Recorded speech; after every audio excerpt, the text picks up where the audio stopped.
I have some folks might say an unusual career path. I was a biochemistry student at UCLA, and my goal was to be an MD PhD. And then had the epiphany that research science was not exactly what I wanted to do. I found a volunteer position working at what was called the Jacob Lawrence Catalog Raisonné Project. This was the first catalog raisonné for an African-American artist done ever.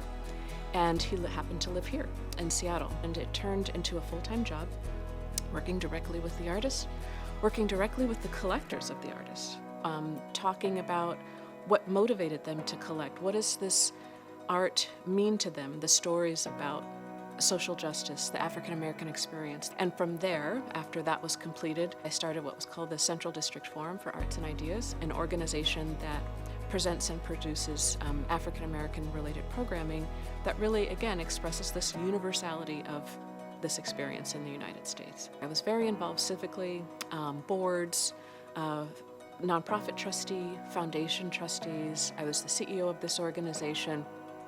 All of these things culminated to create Phyla Engaged Giving and the work that I'm doing now, because all of that work is what I do today. From what I know about Stephanie's career, every single thing that she's been involved in has been high achieving. From the Jacob Lawrence catalog to the development of the CD Forum to her leadership of Artist Trust, and now her work with Phyla Engaged, which is really around helping people to determine the best ways to make philanthropic gifts to the community. Where people like to put their philanthropic dollars is all over the map.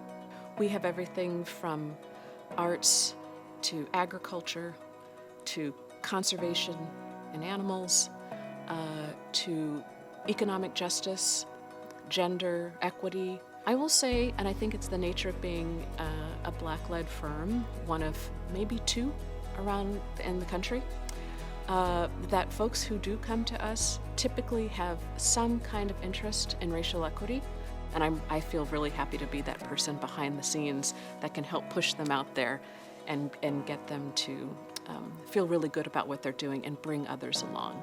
It's a virtuous circle. One of the things about Stephanie, and I think this is something that we share in common, is the commitment to community. And that really does show up in volunteerism.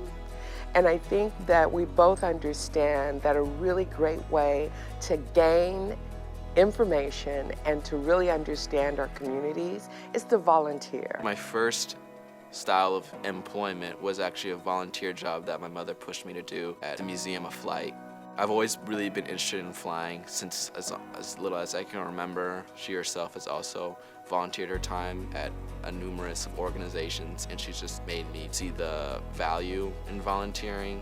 My mom has always just been there by just being at my soccer games, sports games. She's just always been around while also maintaining her business integrity and being hardworking in the office, but also at home. She'd always come home and make dinner for us no matter how busy her day was. And I think for my sister and I, and maybe even my dad, it's something that we look up to and that we want to apply to ourselves. I find so many women talk about how much they've learned about leadership from their children, from being a parent, and how that they can bring some of the things they learned at work back to their families and back to their children. And that was my experience as well. And that's something that Stephanie and I have talked about. And I think she has wonderful insights in that area also. She's just a remarkable woman, and what's really interesting is she came to me so that I could mentor her, but I've learned more from her than I'm sure she's learned from me, which is usually what happens when you're in a mentoring relationship. So she's just phenomenal. We work with folks to make social investments in the community, and I love that JA is working with young people and helping them find their passion and develop their careers so they too can be contributing and meaningful members of society and adding back to the social fabric of our world.